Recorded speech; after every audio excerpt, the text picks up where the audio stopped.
نعمان بن بشیر فرماتے حضور نے ارشاد فرمایا تکون النبوۃ فیکم ما شاء اللہ ان تکون، لوگوں دیکھو نبوت تمہارے مابین رہے گی جب تک اللہ چاہے گا کہ رہے، ثم یرفع اللہ اذا شاء یرفعها، پھر جب اللہ چاہے گا اسے اٹھا لے گا۔ کیا مطلب؟ میں رہوں گا تمہارے مابین جب تک اللہ چاہے گا، پھر جب اللہ مجھے اپنے پاس بلا لے گا، میری وفات ہو جائے گی تو دور نبوت ختم ہو جائے گا۔ ثم تکون خلافۃ علی منہاج النبوۃ، پھر ایک دور ہوگا خلافت، لیکن نبوت کے نقش قدم پر، بالکل نقش قدم پر، ڈٹو کاربن کاپی، کوئی فرق نہیں ہوگا، بال برابر۔ اس کو ہم کہتے ہیں خلافت راشدہ۔ حدیث میں ہے خلافت علی منہاج النبوۃ فتکون ما شاء اللہ ان تکون، وہ بھی رہے گا جب تک اللہ چاہے گا۔ ثم یرفع اللہ اذا شاء یرفع، جب اللہ چاہے گا اسے بھی اٹھا لے گا۔ پھر تیسرا دور آئے گا، ثم یکون ملکا عاضا، پھر ایک کاٹ کھانے والی ملوکیت کا دور آئے گا، بادشاہت، ملوکیت کاٹ کھانے والی ظالم، یہ دور ملوکیت ہے۔ بنو امیہ، بنو عباس، یہ خلفاء نہیں تھے، بادشاہ تھے، یہ ملوکیت تھی۔ واقعہ کربلا کب ہوا؟ انہی کے دور میں ہوا نا۔ واقعہ ہرہ کب ہوا؟ انہی کے دور میں ہوا۔ 3 دن تک مدینے کو مباح کر دیا گیا فوجیوں پر، لوٹو جس کو چاہو، ریپ کرو جسے چاہو، مدینہ۔ یہ ہماری تاریخ کے واقعات ہیں۔ پھر سینکڑوں تابعین کو شہید کیا، حجاج بن یوسف، یہ ہماری تاریخ ہے کہ نہیں؟ حضور خبر دے رہے ہیں، ملکن عاظم، کاٹنے والی کٹکھنی ملوکیت کا دور آئے گا۔ فرمایا یہ بھی رہے گا جب تک اللہ چاہے گا، پھر اللہ جب چاہے گا یہ دور بھی ختم ہو جائے گا۔ ثم تکون ملکا جبریا، پھر ایک اور بادشاہت ہوگی جس میں غلامی ہوگی۔ کیا مطلب؟ یہ پہلی ملوکیت مسلمانوں کی تو تھی، کلمہ گو تو تھے، جھوٹے تھے یا سچے تھے، کلمہ گو تو تھے، اچھا برے بھی تھے تو اچھے بھی تھے، بہت اچھے اچھے لوگ بھی پیدا ہوئے۔ بادشاہوں میں بھی جو مثالیں مسلمان بادشاہوں کی ہیں، اچھے لوگوں کی، آپ کو دنیا میں نہیں ملیں گی۔ لیکن اس کے بعد کون سا دور آیا؟ ہماری اب ملکہ کون تھی؟ ملکہ وکٹوریہ۔ اب یہ ملوکیت جمع غلامی، کہیں پر برطانیہ، کہیں پر فرانس، کہیں پر اٹلی، کہیں پر اسپین، پورا عالم اسلام، کولونیلزم جسے آپ کہتے ہیں، یورپی استعمار جسے آپ کہتے ہیں، ملکن جبرین۔ لیکن جو خوشخبری ہے وہ کیا ہے؟ ثم تکون خلافت علی منہاج النبوۃ، پھر اس کے بعد دور آئے گا خلافت علی منہاج النبوت کا۔ یہ خوشخبری ہے۔ آج تاریخ کا قافلہ کہاں کھڑا ہے نوٹ کر لیجئے۔ وہ ملکن جبرین براہ راست ختم ہو چکی ہے۔ انگریز گیا، فرانسیسی گئے، ولندیزی گئے، ڈچ گئے، اسپینیئرز گئے، اطالوی گئے، سب گئے، عالم اسلام آزاد ہو گیا نا۔ لیکن بائی پراکسی انہی کی حکومت جاری ہے، ابھی انہی کے ذہنی غلام، انہی کے تہذیبی شاگرد، انہی کے غلام، انہی کے ایجنٹ آج پورے عالم اسلام پر حکمران۔ صرف یہ کہ پہلے وہ براہ راست حکومت کر رہے تھے، اب بائی پراکسی کر رہے ہیں۔ اپنے دور میں تعلیم دے کر ایسے لوگ پیدا کر گئے جن کی چمڑیاں تو کالی رہ گئی، اندر سے یورپین ہو گئے۔ اور بیکاروں نے یہی کہا تھا، ہم جو نظام تعلیم یہاں بنا رہے ہیں اس کے نتیجے میں ہندوستان کے لوگوں کی چمڑی کی رنگت تو نہیں بدلے گی، لیکن اندر سے وہ بالکل بدل جائے گا۔ انہی کے غلام ہیں، انہی کی تہذیب، انہی کی اوریانی، انہی کی بے حیائی، انہی کی بے شرمی۔ یہ دور انٹرم پیریڈ ہے۔ چوتھا دور ختم ہوا ہے، 5واں آیا نہیں ہے، لیکن 5واں زیادہ دور نہیں، یہ دور آئے گا۔ پہلی بات تو یہ کہ آئے گا، اس میں میں نے قرآن سے بھی ثابت کر دیا، حدیث سے بھی ثابت کر دیا۔ اس میں جو شک کرے میرے نزدیک اس کے ایمان میں شک ہے۔ اچھا اب جب آئے گا تو کس شان سے آئے گا؟ اب جب آئے گا گلوبل ہوگا۔ ویسے بھی اب دنیا گلوبلائز ہو چکی ہے۔ آج تو آپ کہتے ہیں دنیا کیا ہے؟ It's a global village. اب جو نظام بھی آؤگا گلوبل ہوگا۔ اب اس میں 2 حدیثیں آپ سن لیجئے۔ اب جب خلافت علی منہاج النبوت آئے گی تو وہ کسی ایک علاقے کے اندر محدود نہیں ہوگی۔ حضرت ثوبان رضی اللہ تعالیٰ عنہ حضور کے ایک غلام تھے جنہیں آپ نے آزاد کر دیا تھا، انہیں عربی میں کہتے ہیں مولا، ان ثوبان مولا رسول اللہ صلی اللہ علیہ وسلم۔ انہی کے ذہنی غلام، انہی کے تہذیبی شاگرد، انہی کے غلام، انہی کے ایجنٹ آج پورے عالم اسلام پر حکمران۔ صرف یہ کہ پہلے وہ براہ راست حکومت کر رہے تھے، اب بائی پراکسی کر رہے ہیں۔ اپنے دور میں تعلیم دے کر ایسے لوگ پیدا کر گئے جن کی چمڑیاں تو کالی رہ گئی، اندر سے یورپین ہو گئے۔ اور بیکاروں نے یہی کہا تھا، ہم جو نظام تعلیم یہاں بنا رہے ہیں اس کے نتیجے میں ہندوستان کے لوگوں کی چمڑی کی رنگت تو نہیں بدلے گی، لیکن اندر سے وہ بالکل بدل جائے گا۔ انہی کے غلام ہیں، انہی کی تہذیب، انہی کی اوریانی، انہی کی بے حیائی، انہی کی بے شرمی۔ یہ دور انٹرم پیریڈ ہے۔ چوتھا دور ختم ہوا ہے، 5واں آیا نہیں ہے، لیکن 5واں زیادہ دور نہیں، یہ دور آئے گا۔ پہلی بات تو یہ کہ آئے گا، اس میں میں نے قرآن سے بھی ثابت کر دیا، حدیث سے بھی ثابت کر دیا۔ اس میں جو شک کرے میرے نزدیک اس کے ایمان میں شک ہے۔ اچھا اب جب آئے گا تو کس شان سے آئے گا؟ اب جب آئے گا گلوبل ہوگا۔ ویسے بھی اب دنیا گلوبلائز ہو چکی ہے۔ آج تو آپ کہتے ہیں دنیا کیا ہے؟ It's a global village. اب جو نظام بھی آؤگا گلوبل ہوگا۔ اب اس میں دو حدیثیں آپ سن لیجئے۔ اب جب خلافت علی منہاج النبوت آئے گی تو وہ کسی ایک علاقے کے اندر محدود نہیں ہوگی۔ حضرت ثوبان رضی اللہ تعالیٰ عنہ حضور کے ایک غلام تھے جنہیں آپ نے آزاد کر دیا تھا، انہیں عربی میں کہتے ہیں مولا، ان ثوبان مولا رسول اللہ صلی اللہ علیہ وسلم۔ یہ مولا کا لفظ عجیب ہے، آقا بھی مولا ہوتا ہے، غلام آزاد ہو جائے وہ مولا ہے، عالی موالی جو بڑا ہے لفظ، بہرحال ان ثوبان مولا رسول اللہ صلی اللہ علیہ وسلم قال، حضور نے فرمایا صلی اللہ علیہ وسلم، قال النبی صلی اللہ علیہ وسلم ان اللہ زوالی الارض، اللہ نے میرے لیے ساری زمین کو لپیٹ دیا، فرأیت مشارقہا و مغاربہا، میں نے سارے مشرق دیکھ لیے، سارے مغرب دیکھ لیے۔ اب اس کو نہ سوچیے کیسے دیکھ لیے ہوں گے، زمین تو گول ہے، لپٹی کیسے ہوگی؟ یہ معاملہ اللہ کا اس کے رسول کے مابین ہے۔ اللہ اپنے رسولوں کو جو مشاہدات کراتا ہے وہ ہماری سمجھ سے بالاتر ہے۔ ہمیں شب معراج کی سمجھ کیسے آئے گی؟ فَأَوْلَىٰ إِلَىٰ عَبْدِهِ مَا أَوْحَىٰ، ہمیں کیا پتا کیا راز و نیاز کی باتیں ہوئی تھی، ہمیں کیا اندازہ۔ بہرحال حضور فرماتے ہیں ان اللہ زوالی الارض، زمین لپیٹ لی، فرأیت مشارقہا و مغاربہا، میں نے سارے مشرق دیکھ لیے، سارے مغرب دیکھ لیے۔ وَإِنَّ أُمَّتِي سَيَبْلُغُ مُلْكُهَا مَا سُئِلَ مِنْهَا، سنو میری امت کی حکومت ان تمام علاقوں پر قائم ہوگی جو مجھے زمین کو لپیٹ کر دکھا دیے گئے۔ کوئی شک ہے؟ اگر شک ہو تو اپنے ایمان کی خیال بنائیے۔ یہ روایت صحیح مسلم کی ہے، صحیحین کی روایت جو ہے وہ تو سب سے ٹاپ۔ دوسری حدیث مقداد ابن الاسود رضی اللہ تعالیٰ عنہ، وہ فرماتے ہیں حضور نے فرمایا لا يبقى على وجه الارض بیت وبر ولا بدر الا ادخلہ اللہ کلمۃ الاسلام، اس زمین پر نہ کوئی گھر بچے گا اینٹ گارے کا بنا ہوا، نہ کوئی خیمہ ہوگا جو بالوں کے کمروں سے بنا ہوا ہو، مگر یہ کہ اس میں اللہ کلمہ اسلام کو داخل کر کے رہے گا۔ بعز عزیز او ذل ذلیل، یا تو کسی باعزت کے اعزاز کے ساتھ، وہ ایمان خود قبول کرے گا، اسلام اس کے اندر داخل ہوگا، اس کا بھی اعزاز ہوگا۔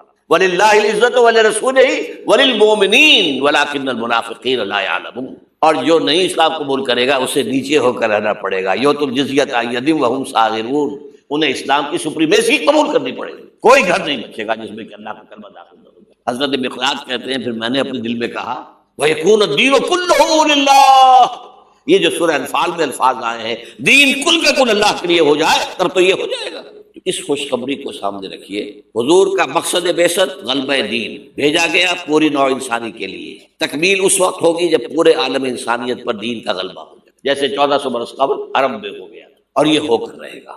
اس کی خبر 5 ادوار کے اعتبار سے حضور نے دے دی، اس کے گلوبل ہونے کی حضور نے 2 حدیثیں میں نے آپ کے سامنے رکھ دی، ہمیشہ کو ہوگا۔ اور آج دنیا ادھر جا رہی ہے، اور دنیا کو ہے پھر مار کا روح و بدل پیش، تہذیب نے پھر اپنے درندوں کو ابھارا، اللہ کو پابند دیے مومن پہ بھروسہ، ابلیس کو یورپ کی مشینوں کا سہارا۔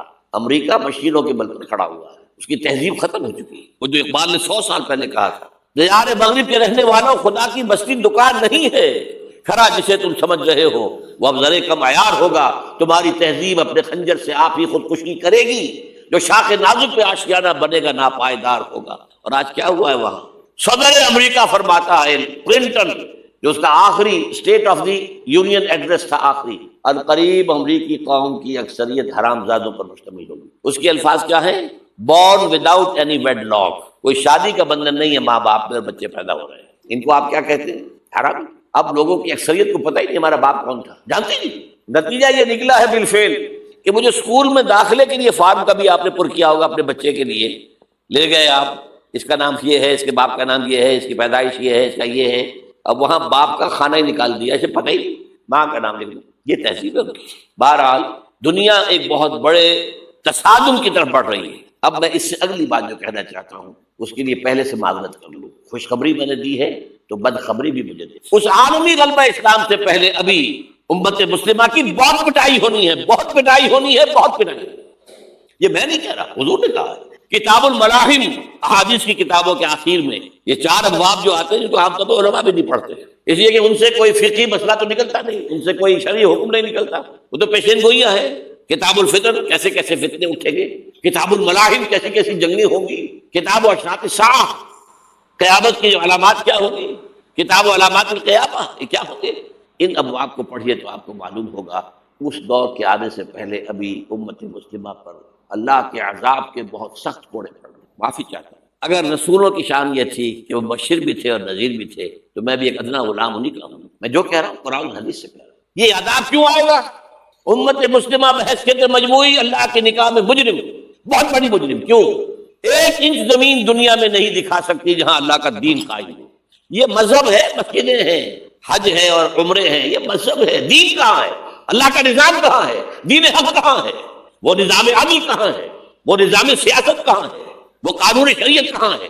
آپ کی ساری معیشت سود کے اوپر ہے، اور سود سے زیادہ بڑا گھناؤنا جرم کوئی نہیں، سود سے زیادہ بڑا گھناؤنا گناہ کوئی نہیں، جس کے بارے میں حضور نے فرمایا الربا 70 جزءا یحوما، 2 حدیثیں ہیں یہ، ربا کے 70 حصے ہیں، یہ 70 گناہ ہیں، 70 گناہ ہیں، جن میں چھوٹے بھی ہیں بڑے بھی ہیں، 70 گناہ۔ ایسا رہا ان میں سب سے چھوٹا اس کے مساوی ہے ان کہ الرجل امہ، کہ کوئی شخص اپنی ماں سے زنا کرے۔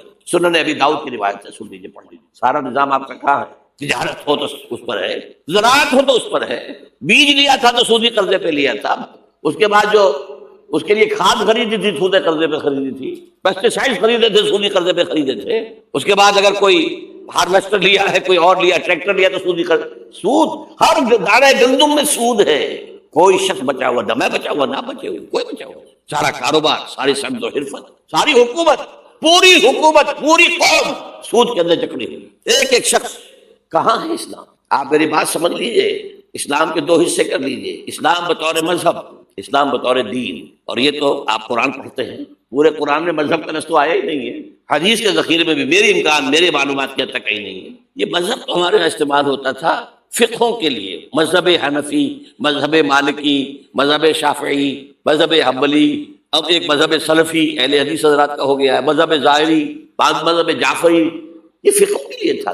مذہب کیا ہے؟ مذہب کا نام 3 چیزوں کا مجموعہ مذہب ہے، کچھ عقائد، کچھ عبادات، کچھ رسومات۔ بچہ پیدا ہوگا تو کیا کریں گے؟ عقیقہ کریں گے، کوئی فوت ہوگا تو کیا کریں گے؟ جنازہ پڑھائیں گے، کفن دفن کریں گے، شادی ہوگی تو کیا کریں گے؟ ایجاب و قبول ہوگا، ولیمہ ہوگا، یہ رسومات ہیں۔ دین یہ نہیں ہے، دین ہے اللہ کا دین، اللہ کا نظام، اللہ کا قانون۔ وَمَن لَّمْ يَحْكُم بِمَا أَنزَلَ اللَّهُ فَأُولَٰئِكَ هُمُ الْكَافِرُونَ، جو اللہ کی اتاری ہوئی شریعت کے مطابق فیصلے نہ کرے وہی تو کافر ہے۔ میں اور آپ کون ہیں؟ برا نہ مانیے، فیس دی فیکٹس۔ اور یہ فتویٰ کس کا ہے؟ اللہ کا ہے۔ وَمَن لَّمْ يَحْكُم بِمَا أَنزَلَ اللَّهُ فَأُولَٰئِكَ هُمُ الْكَافِرُونَ وَمَن لَّمْ يَحْكُم بِمَا أَنزَلَ اللَّهُ فَأُولَٰئِكَ هُمُ الظَّالِمُونَ وَمَن لَّمْ يَحْكُم بِمَا أَنزَلَ اللَّهُ فَأُولَٰئِكَ هُمُ الْفَاسِقُونَ۔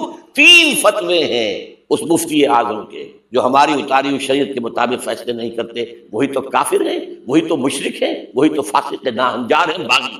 یہ ہے امت مسلمہ کا حال۔ اب سعودی ذرا پیچھے پیچھے چل رہا تھا، اب آگے بڑھ رہا ہے۔ اب مخلوط تعلیم کی یونیورسٹی وہاں قائم کر دی گئی ہے۔ شاہ عبداللہ صاحب جو ہے بش سے NOC لے کر آئے ہیں تو اسے بادشاہ مانا گیا ہے، امریکہ کے غلام، بکے، سولڈ، اور وہی کیا سب سارے کے سارے ہمارا وہ شخص خبیث جو ہمیں اس جنگ میں امریکہ کے کا جو ہے اعلی کار بنا کر دفع ہو گیا یہاں سے، اور اس کے نتیجے میں آج ہمارے ہاں ساری بدامنی ہے۔ یہ کیوں ہو رہا ہے؟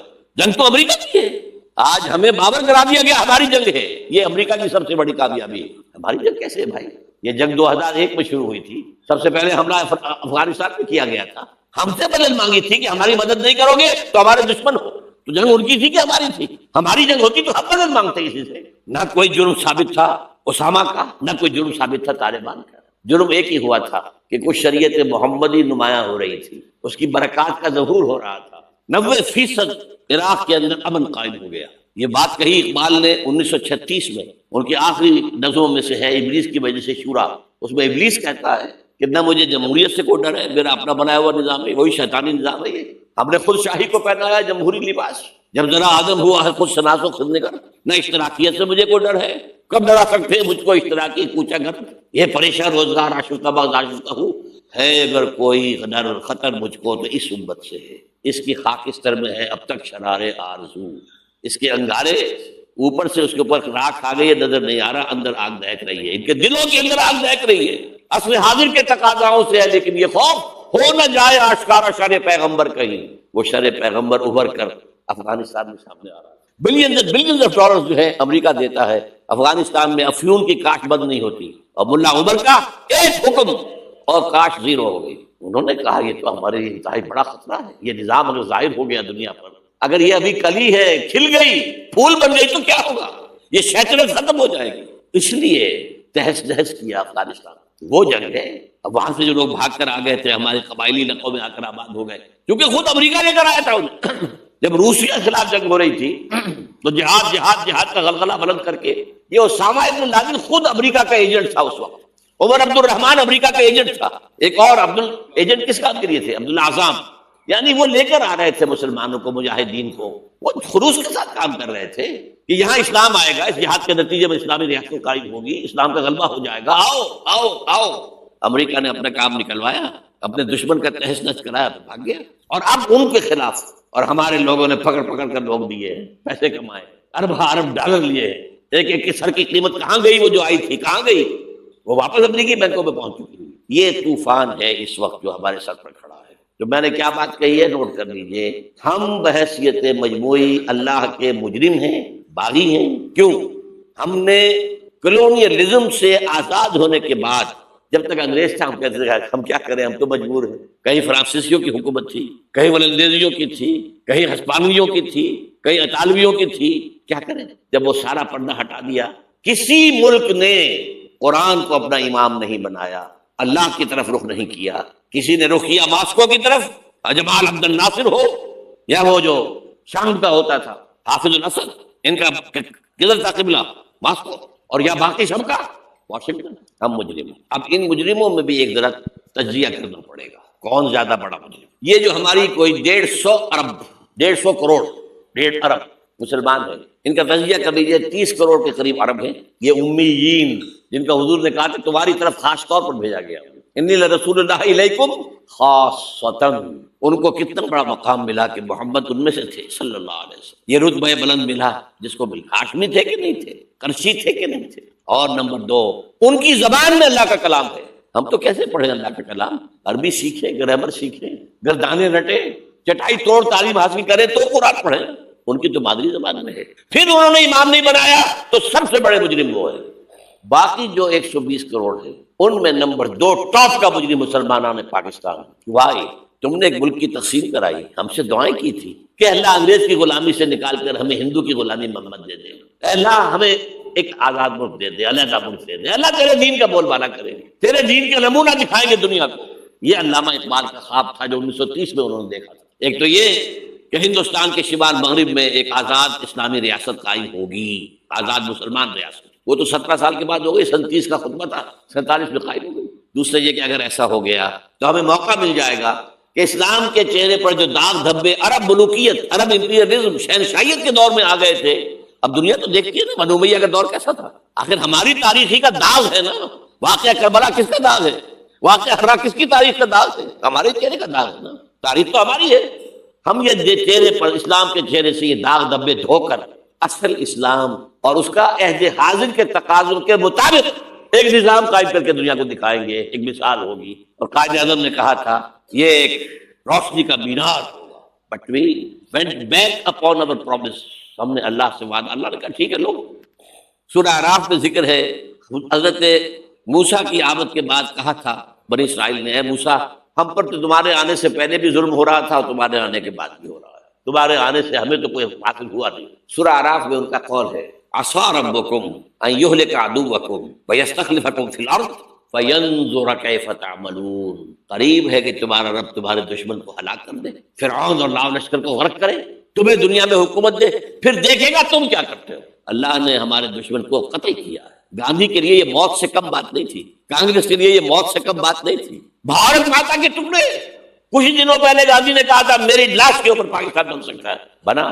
کیسے بن گیا؟ تو اللہ کا فیصلہ ہے، یہ معجزہ تھا۔ رمضان المبارک کی 27ویں شب کو نازل ہوا یہ، جو رات نزول قرآن کی ہے وہی رات نزول پاکستان کی ہے، معجزہ تھا۔ لیکن تم نے تو محل بنائے ہیں، تم نے دنیا بنائی ہے، تم نے موٹر وے بنا لی ہے، ہمارا دین کہاں ہے؟ ہمارا دین کہاں ہے؟ تو نمبر 2 مجرم ہم، باقی نمبر 3 پہ جائیں گے۔ اب نوٹ کر لیجئے یہ کتابیں اگر آپ پڑھنا چاہیں تو کتاب الملاحم میں پڑھیے۔ بدترین عذاب عربوں پر آیا کھڑا ہے، سروں پر تنا ہوا ہے، بدترین ایسی جنگ ہونی ہے الملحمۃ العظمیٰ، جس کو کہ میں بھی آپ کو گواہی پیش کر دوں گا، جسے کہا گیا ہے لاسٹ کروسیڈ۔ بش نے بھی کروسیڈ کا لفظ بول دیا تھا، پھر واپس لیا اس نے۔ نکل جاتی ہے جس کے منہ سے سچی بات مستی میں، فقیہ مصلحت بین سے اور ہندے بادہ خار اچھا، کروسیڈ کہہ کر پھر واپس لیا۔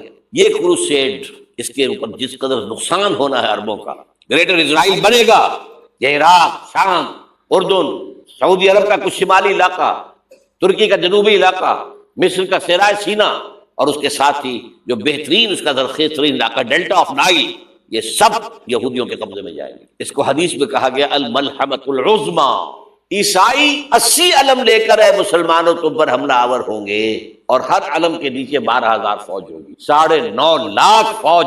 یہ نیٹو کی تیاری کس کے لیے ہو رہی ہے؟ جب یو ایس ایس آر کا خاتمہ ہوا تو پوچھا گیا تھا نیٹو چیف سے، اب کس لیے؟ تمہارا وہ دشمن تو ختم ہو گیا، اب ہمیں اسلامک فنڈامنٹلزم سے نمٹنا ہے۔ وہ جانتے ہیں خطرہ یہی ہے، اب اسلام ابھر سکتا ہے، مسلمانوں کے سینوں کے اندر وہ آگ ہے، اوپر خاکستر آ گیا ہے، تم پہ اٹھانا بیٹھنا، یہ اندر تو انگارہ ہے، اوپر سے راکھ ہے، اس سے دھوکہ نہ کھا جانا ان کے دلوں کے اندر۔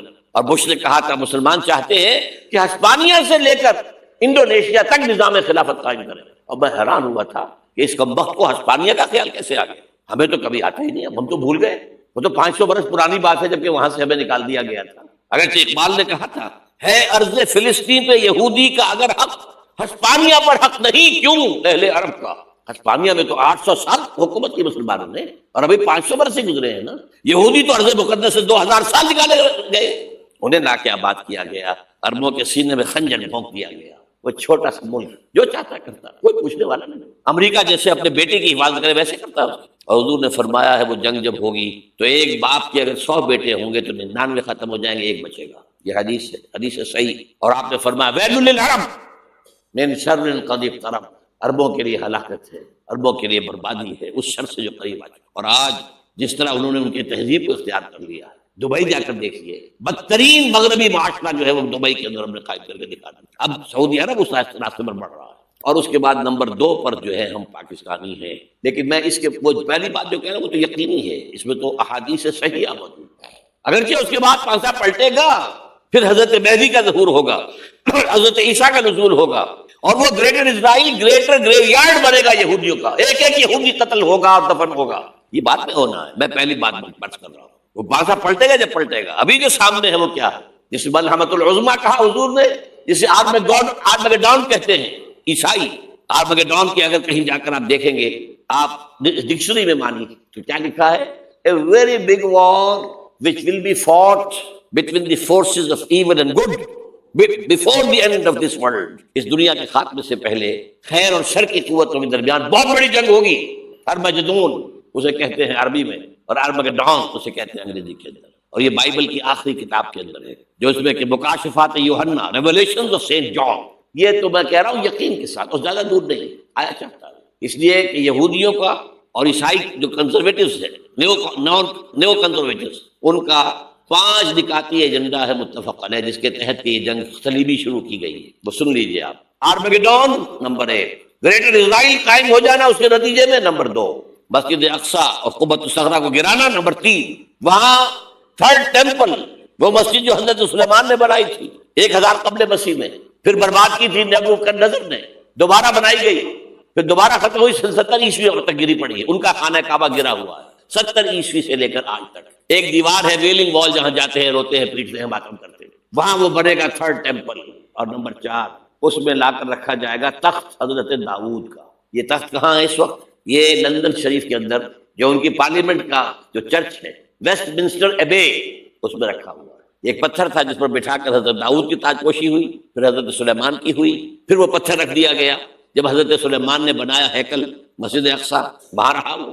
ہر بادشاہ جو تھا یہودی اسی کے اوپر بٹھا کر اس کی تاج پوشی ہوتی تھی۔ سن 70 میں ٹائٹس نے گرایا اسے، ہیکل کو، وہ پتھر لے گیا، وہاں سے روم گیا، روم سے آئرلینڈ گیا، آئرلینڈ سے اسکاٹ لینڈ آیا، اسکاٹ لینڈ سے انگلینڈ آیا، اور اب وہ رکھا ہوا ہے 14ویں صدی عیسوی سے آج تک۔ وہ ویسٹ منسٹر ایبے میں رکھا ہوا، ایک کرسی کی سیٹ میں اسے بنا دیا گیا ہے تخت کی شکل میں۔ اب انگریزوں میں کوئی ملکہ ہو، کوئی بادشاہ ہو جس کی بھی تاج پوشی ہونی اس میں ہو، یہ لا کر رکھا جائے گا تھرڈ ٹیمپل میں۔ اور اس پر یہودیوں کے خیال کے مطابق ان کا مسیحا آئے گا جو مسیح دجال ہوگا، عیسائیوں کے خیال کے مطابق حضرت عیسیٰ آئیں گے، وہ ہمارا بھی خیال حضرت عیسیٰ آئیں گے علیہ السلام۔ بہرحال یہ تو بات کی باتیں ہیں نا، اس وقت جو عرض کر رہا ہوں، عربوں پر بہت بڑا عذاب، اور پاکستان کا معاملہ البتہ یہ ہے، میں یقین سے نہیں کہہ سکتا، ہینگنگ ان دی بیلنس، ہو سکتا ہے اللہ تعالیٰ ہم پر رحم فرمائے، ہو سکتا ہے، اگرچہ اسی کے شرائط ہوں گی۔ چمن کے مالک اگر بنا لیں موافق اپنا شعار، اب بھی چمن میں آ سکتی ہے پلٹ کر چمن سے روٹھی بہار، اب ہو سکتا ہے۔ اور یہ بھی ہو سکتا ہے کہ اللہ تعالیٰ نے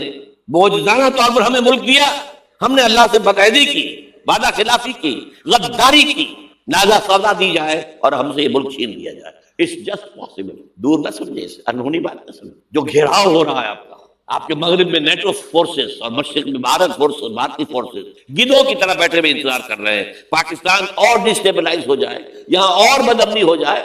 اب لاہور میں پھر آج دھماکے ہو گئے ہیں. 2 دن پہلے کا دھماکہ میں سہ کے آیا ہوا ہوں، آپ کے سامنے بیٹھا ہوں. وہ جانے بچی ہیں جو ہماری اکیڈمی کا حشر ہوا وہ میں آپ کو نہیں بتا سکتا. یہ سارا کیوں ہو رہا ہے؟ تاکہ یہاں بدامنی ہو جائے اور ہمیں جواز مل جائے. مغرب سے نیٹو فورسز داخل ہو جائیں، مشرق سے بھارتی فورسز آ جائیں اور ہمارے ایٹمی دانت توڑ کر اور پھر ہمیں بھارت کے سامنے ڈال دیا جائے. نو ڈو ایز یو لائک. یہ ان کا نقشہ ہے. ہوگا کیا وہ اللہ جانتا ہے. ہوگا وہ جو اللہ چاہے. لیکن اللہ کا چاہنا جو ہے وہ کس پر منحصر ہے؟ یہاں انقلاب برپا کرو، یہاں اسلام لاؤ. اگر دھندوں میں لگے رہو گے تو وہ خود بخود نہیں آ جائے گا انقلاب. صحابہ نے جانیں دی تھی، کتنی تکلیفیں اٹھائی تھی. 12 برس تک مکی دور کے اندر بانشہ درویشی در ساز و دمادم زن جو پختہ شوی خدرا بر سلطنت جنگ سن. یوم طائف یاد ہے جو حضرت عائشہ فرماتی ہے کہ میں نے پوچھا تھا حضور سے کہ یوم احد سے زیادہ سختی بھی آپ پر کبھی آئی؟ یوم احد پر کیا ہوا تھا؟ تلوار کا وار پڑا تھا آپ کے چہرہ مبارک. یہ جو رخسار کی ہڈی ہے اس کے اندر وار گیا ہے. اوپر خود کی 2 کڑیاں تھیں وہ اس میں گھس گئیں. 2 دندان مبارک شہید ہوئے. وہ خود کی کڑیاں ایک صحابی نے اپنے دانتوں سے پکڑ کر کھینچنے کی کوشش کی، دانت نکل گئے، وہ نہیں نکلی. کیا جتن کر کے نکالی گئی ہوگی تو خون کا فوارہ آیا. اتنا خون گیا ہے کہ آپ بے ہوش ہو گئے، گر گئے. اور مشہور یہ ہو گیا کہ آپ کا انتقال ہو گیا، شہادت ہو گئی. یہ سیرت کبھی پڑھی ہے؟ حضرت عائشہ کے ہوش کا تو یہی دور تھا نا. یوم طائف میں تو کیا تھی، بچی تھی، انہیں کیا پتا کیا ہو رہا ہے حضور کے ساتھ. 3 دن تک حضور مکے کی گلیاں اور وہاں کے اوباش لوگ پتھراؤ کر گئے تھے اس امید میں کہ شاید وہاں کا کوئی سردار ایمان لے آئے. تو یہاں تو ابو طالب بھی فوت ہو گئے. یہی دنیاوی سہارا تھا، خاندانی سہارا تھا ابو طالب کے ذریعے. اور گھر میں ایک دلجوئی کرنے والی رفیقہ حیات تھی، وہ بھی ان کا بھی انتقال ہو گیا. آپ نے کہا یہ عام الحزن ہے. اب تو سب کو طے ہو گیا، قریش ہو گیا، اب جیسے قتل کر دو ان کو. اسی لیے آپ گئے طائف، شاید وہاں کا کوئی بڑا سردار مانے ایمان لے آئے مجھ پر تو میں اپنا مرکز ادھر شفٹ کر دوں. تینوں سے ملے ہیں، تینوں نے وہ جواب دیے نکل جاؤ یہاں سے، میں تمہارے ساتھ بات بھی کرنے کو تیار نہیں. اچھا تمہارے سوا کوئی نہیں ملا تھا اللہ کو نبی بنا کر بھیجنے کے لیے؟ دیکھو جاؤ، میں بات نہیں کرنا چاہتا، ہو سکتا ہے میں بے عزتی کر بیٹھوں، واقعی تم اللہ کے نبی ہو تو میں مارا جاؤں گا. جاؤ جاؤ جاؤ. یہ سلوک محبت کے ساتھ ہوا. اور پھر چھوکروں کو، اسٹریٹ ارچنز جنہیں آپ کہتے ہیں، اشارہ کیا خبر لو ان کی پتھراؤ ہو رہا ہے. ساتھ کوئی ہے نہیں، ایک آدمی صرف زید ابن حارثہ. اب سامنے سے پتھر آ رہے ہیں تو حضرت زید آگے آ جاتے ہیں، ڈھال بنتے ہیں، مجھے لے کے پتھر حضور کو رکھے. آپ پیچھے سے آ رہے ہیں، چاروں طرف سے تو ڈھال نہیں بن سکتا. جسم نحول ہاں خون جا کر جوتیوں میں جم گیا ہے، جوتی اتر نہیں رہی. پھر وہاں سے واپسی پہ دعا مانگی ہے، اللہم الیک اشکو ضعف قوتی وقلت حیلتی وہوانی علی الناس. اللہ تیری جناب میں فریاد لے کر آیا ہوں اپنے قوت کی کمی کا، اپنے وسائل کی کمی کا، اور جو ذلت و خاری ہو رہی ہے لوگوں کے سامنے. الا ملتقرونی، مجھے کس کے حوالے کر دیا؟ الا بعیدی یتجہمونی، یہ میرے اوپر ہجوم کر کے آ جائے، حملہ کریں. اور عدو من لگتا امرے، یہ دشمن کے حوالے میرا معاملہ کیا جو چاہے کر دے. لیکن پھر ابدیت غالب آتی ہے. ان لم یکن علی غضبک فلا ابالی. اللہ اگر تو ناراض نہیں ہے تو مجھے کوئی پرواہ نہیں. سر تقدیم خم ہے جو مزاج یاد میں آئے. مجھے اندیشہ یہ ہے کہ تو ناراض تو نہیں ہوگی. یہ تکلیفیں جھیلی ہے. سینکڑوں صحابہ نے جانوں کا نذرانہ پیش کیا ہے. احزاب کی جنگ میں فاقوں پر فاقے ہو رہے تھے اور ان فاقوں کی حالت میں خندق کھودنے کا حکم ملا ہے. لوگوں کی کمریں دوہری ہو رہی ہیں، پتھر باندھے ہیں اپنے پیٹوں سے، اپنے چادروں کے ساتھ کس کر کمر دوہری ہو جائے. اور جب صحابہ خدانے چلا رہے ہیں تو کیا کہہ رہے ہیں؟ نحن الذین بایعوا محمدا علی الجہاد ما بقینا ابدا اللہم لا عیش الا عیش الاخرہ. صحابہ کہتے تھے ہم وہ لوگ ہیں جنہوں نے محمد سے بیعت کی ہے کہ جہاد کرتے رہیں گے جب تک جان میں جان نکل جائے تو بات اور جان ہے، چاہے ابھی بھوک سے کمر دوہری ہوئی جا رہی، جان تو ہے. اور ایک دفعہ کہتے تھے اللہم لا عیش الا عیش الاخرہ، اللہ عیش زندگی تو آخرت کی زندگی ہے. اور حضور فرماتے تھے، حضور کے بیٹھے ہوئے نہیں تھے گاؤں سے کیا لگا کر پتھر اٹھا کر خندق میں سے لے جا کر باہر پھینک رہے تھے. جب صحابہ کہتے ہیں اللہم لا عیش الا عیش الاخرہ، حضور فرما رہے ہیں فاغفر للانصار والمہاجرہ، اے اللہ ان انصار اور مہاجرین کی مغفرت فرما. پھر حضور کی خدمت میں کچھ لوگ آئے، حضور اب یہ فاقہ ناقابل برداشت ہو گیا، دیکھیے ہم نے یہ پتھر باندھے ہوئے اپنے پیٹ. حضور نے کرتا اٹھا کر دکھایا، وہاں 2 پتھر باندھے ہوئے. یہ ہے سیرت النبی. آپ کس چیز کو سیرت النبی سمجھتے؟ بہرحال اس موضوع پر میری ایک کتاب ہے منہج انقلاب نبوی، کہ انقلاب کیسے آیا تھا. اگر دل میں ذرا بھی آرزو پیدا ہو گئی ہو کہ اللہ قبول کر لے مجھے قبول کر لے اس کام کے لیے، تو وہ کتاب آپ کے لیے مست ہے، اس کا پڑھنا. وہ جو ہمارے مکتبے نے شائع کی ہوئی ہے اچھے سفید کاغذ پر، وہ تو 200 روپے کی ہے، لیکن ہمارے تنظیم کے طرف سے تاکہ کم استطاعت والے لوگ بھی استفادہ کر سکیں، وہ 70 روپے کی قیمت، تو شاید 50 ہی میں آپ کو مل جائے، وہ یہاں مل جائیں گی۔ بات پڑھیے خدا کی، وہ سیرت اس میں آپ کو ملے گی، سیرت ان جلوسوں میں نہیں ہے، سیرت ان درود کی محفلوں میں نہیں ہے، سیرت ان نعتوں کے اندر نہیں ہے۔ کہاں ہے؟ کسی نے یہ واقعات آپ کو بتائے؟ تو منہج انقلاب نبی، پھر 5 چھوٹی کتابوں کا ایک سیٹ میں آپ کے لیے بنا کر لے کر آیا، وہ بہت تھوڑی تعداد میں آج جمعے کے اندر بک گیا ہے، اکثر ایسا بہت تھوڑی تعداد میں رہ گیا۔ حب رسول کے تقاضے کیا ہیں؟ سوچا کبھی؟ ہمارے حضور سے تعلق کی بنیادیں کیا ہیں؟ سوچا کبھی؟ رسول کامل 12 تقریریں میری ہیں جو پاکستان ٹیلی ویژن پر ہوئی تھی 1981 میں، ربیع الاول کے 12 دنوں میں ایک تقریر روز، یہ کتابیں باہر۔ اور آج کے دور میں خاص طور پر جہاد کسے کہتے ہیں؟ جہاد کی حقیقت کیا ہے؟ حقیقت جہاد، اور یہ جو انقلاب کا پروسیس ہے اس کا اختصار کے ساتھ رسول انقلاب کا طریقہ انقلاب کیا تھا، یہ 5 کتابوں کا ایک سیٹ جو ہے وہ 150 روپے کا باہر مل جائے گا، آپ لینا چاہیں پڑھیں، سنیں، سمجھیں۔ جو کچھ ہم حضور سے محبت کے جو اظہار کر رہے ہیں، جس طریقے سے کر رہے ہیں، اس سے ہمارا تعلق ثابت ہو رہا ہے حضور سے۔ اب میں یہاں آپ کو اختصار سے بیان کرتا ہوں حضور کا طریقہ انقلاب کیا تھا، اختصار تفصیل سے کتابوں میں دیکھیے۔ نمبر 1، دعوت ایمان بذریعہ قرآن، یتلو علیہم آیاتہ۔ آج جمعے میں میں نے اسی آیت پر تقریر کی ہے، تلاوت آیات، قرآن پڑھ کے سناؤ، قرآن پڑھ کے سناؤ، قرآن پڑھ کے سناؤ۔ اس قرآن کے ذریعے سے دلوں میں ایمان پیدا ہوگا، یقین والا ایمان۔ دیکھیے، برا نہ مانے، مغالطے میں نہ رہیے، میرے اور آپ کے دلوں میں ایمان نہیں ہے، عقیدہ ہے، عقیدہ ہے، والدین سے ملا ہے۔ یقین والا ایمان کہاں ہے؟ اپنے گریبان میں جھانکیے، اللہ آپ کو توفیق دے۔ کیا مجھے واقعی یقین ہے کہ مجھے مرنے کے بعد نہیں اٹھنا ہے؟ کیا مجھے یہ واقعی یقین ہے کہ اصل زندگی آخرت کی زندگی ہے؟ کیا مجھے واقعی یقین ہے کہ قرآن اللہ کا کلام ہے؟ ٹٹولیے اپنے دلوں کو۔ اگر یقین ہوتا کہ اللہ کا کلام ہے تو آپ اس کو سمجھنے کے لیے عربی بھی نہ سیکھ سکتے، انگریزی آپ پڑھیں، اور پڑھی آپ نے ایسی کہ انگریزوں کو پڑھا دیں، کیا نہیں کیا؟ پی ایچ ڈیز کر رہے ہیں، کون کون سے فنون نہیں سیکھے، ڈاکٹر، اتنی عربی نہیں سیکھی۔ تمہارا دعویٰ ہے کہ تمہارا یقین تھا میری کتاب پر، اللہ پوچھے گا تمہارا سلوک کیا تھا میری کتاب کے ساتھ؟ تم نے پڑھا اس کو، سمجھا اسے سمجھنے کے لیے عربی سیکھی؟ نہیں، تو تم جھوٹ بول رہے ہو، تمہارا کوئی ایمان نہیں تھا میری کتاب۔ ما آمن بالقرآن من استحل محارمہ، جنہوں نے سود کو اپنے پورے نظام کی جڑ بنیاد بنایا ہو، ان کا ایمان کوئی ہے لا پر؟ حضور فرماتے ہیں کہ جس شخص نے حرام کسی شے کو اپنے لیے حلال کر لیا اس میں کوئی ایمان نہیں۔ دوبارہ آج بھی کرنا ہے تو دوبارہ ایمان پیدا کرنا ہوگا، ایمان، عقیدہ نہیں، ایمان، صرف لپ سروس نہیں، اقرار باللسان نہیں، تصدیق بالقلب۔ جو لوگ آئے جن کے دلوں میں ایمان پیدا ہوا، پھر ان کا تزکیہ کیا، تطہیر فکر، تصفیہ قلب، تجلیہ روح، تزکیہ نفس، اندر کا باطن دھو دیا قرآن۔ کیوں بجا در رفت جہاں دیگر شبد، جہاں سے دیگر شد جہاں دیگر شبد۔ یہ قرآن جب کسی انسان کے اندر اتر جاتا ہے، اس کے اندر کی مکمل اوور ہالنگ، مکمل صفائی، دماغ کی صفائی غلط نظریات سے، دل کی صفائی غلط نیتوں سے، غلط ارادوں سے۔ نمبر 3، انہیں جمع کرو، طاقت بناؤ بیعت کے ذریعے سے۔ حضرت عبادہ ابن ثابت فرماتے ہیں بایعنا رسول اللہ صلی اللہ علیہ وسلم، متفق علیہ روایت ہے، مسلم شریف بخاری شریف دونوں، ہم نے بیعت کی تھی اللہ کے رسول سے، علی السمع والطاعت، جو حکم دے کے مانیں گے، اطاعت کریں گے، فی العسر والیسر، چاہے آسانی ہو چاہے مشکل ہو، فی البشر منشد والمکر، ہے چاہے طبیعت آمادہ ہو چاہے اپنی طبیعتوں پر جبر کرنا پڑے، وعلی اثرۃ علینا، اور اس پر چاہے ہمارے علاوہ کسی کو آپ ترجیح دے دیں، ہم پر امیر بنا دیں، ہم یہ نہیں کہیں گے یہ نووارد ہے اور آج آپ اس کو ہم پر امیر بنا رہے ہیں، ہم آپ کے پرانے جانشار نہیں۔ It will be your prerogative, آپ کا اختیار ہوگا جسے چاہے امیر بنائیں، وَعَلَّا نُنَازِلُ الْأَمْرَ أَهْلَهُ، اور جنہیں امیر بنائیں گے ان سے جھگڑیں گے نہیں، وَعَلَىٰ نَقُولَ بِالْحَقِّ أَيْنَمَا كُنَّا لَا نَخَافُ فِي اللَّهِ لَوْمَةَ لَائِمٍ، ہاں جہاں بھی ہوں گے حق بات کہیں گے، ضرور مشورہ ضرور دیں گے، کسی کے روب سے، کسی کی طرف سے استہزاء کے خوف سے ہم اپنی زبان بند نہیں کریں۔ یہ بیعت تھی جو حضور نے صحابہ سے دی، اور یہ متفق علیہ روایت ہے۔ آج رونے کا مقام نہیں ہے، کوئی مذہبی جماعت اس بنیاد پر قائم نہیں ہے سوائے تنظیم اسلامی۔ اتنی لمبی حدیث، complete constitution of an Islamic revolutionary party, حزب اللہ کے مکمل جو ہے اساس موجود ہے۔ بیعت تو پرانے زمانے کی باتیں ہیں، آج تو اور طرح کی جماعتیں بنتی۔ چوتھا مرحلہ کیا تھا؟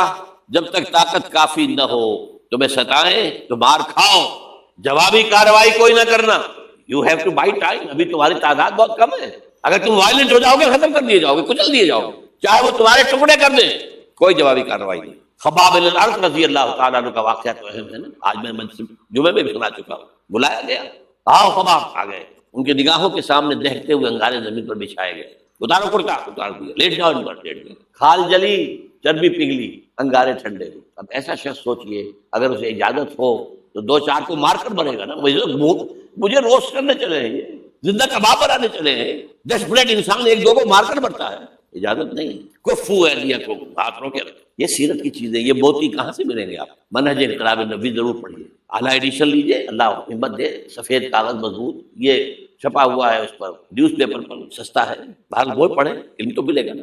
البتہ جب تیار ہو گئے، تعداد کافی ہو گئی، تزکیہ ہو چکا ہے، دل میں کوئی آرزو نہیں ہے سوائے اللہ کی رضا اور آخرت کی فلاح کے، شہادت ہے مقصود و مطلوب مومن، نہ مال غنیمت نہ کشور کشائی، تب اب آخری مرحلہ شروع، جنگ، بادشاہ درویشی در ساز و دمادم زد، 12 سال مکے میں درویشی، دعوت، نصیحت، تبلیغ، واعظ، کوئی پاگل کہہ گیا ٹھیک ہے سن لیا، کسی نے گالی دی جواب میں دعائیں دی، کسی نے پتھراؤ کیا جواب میں پھول پیش کیے، یہ درویشی درویشی درویشی درویشی۔ مدینے میں آنے کے بعد صرف 6 مہینے آپ نے لیے ہیں، 3 کام کیے، مسجد نبوی کی تعمیر، مہاجر اور انصار بھائی بھائی مواخات، اور نمبر 3 یہودی 3 قبیلے تھے انہیں جکڑ لیا ایک معاہدے کے اندر میثاق مدینہ۔ اس کے بعد آپ نے چھاپہ مار دستے بھیجنے شروع کر دیے، جنگ حضور نے شروع کی ہے، قریش نے نہیں کی ہے۔ یہ ہم مغربی پروپیگنڈے کے لیے کہتے رہے کہ نہیں نہیں نہیں ہم نے تو دفاعی جنگ لڑی تھی، حضور نے تو دفاعی نہیں تھی، حضور کا تو فرض تھا دین کو نافذ کرنا، قائم کرنا،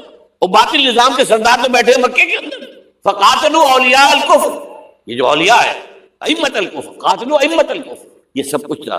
بہرحال اس کے بعد جنگ شروع ہوئی ہے تو اوپر اپ اینڈ ڈاؤن کچھ ہوئے ہیں، بدر میں اللہ نے بہت بڑی فتح دی، یوم الفرقان، عہد میں ڈسپلن کی تھوڑی سی کمزوری ہوئی تو اللہ نے سزا دی، معاف نہیں کیا، کنڈول نہیں کیا، فتح ہو گئی تھی، اللہ کا وعدہ پورا ہو گیا۔ 50 تیر انداز جہاں کھڑے کیے تھے حضور نے، یہاں سے ہرگز نہ ہلنا، چاہے تم دیکھو کہ ہم سب قتل ہو گئے اور پرندے ہمارا گوشت نوچ نوچ کر کھا رہے، تب بھی یہاں سے نہیں ہلنا۔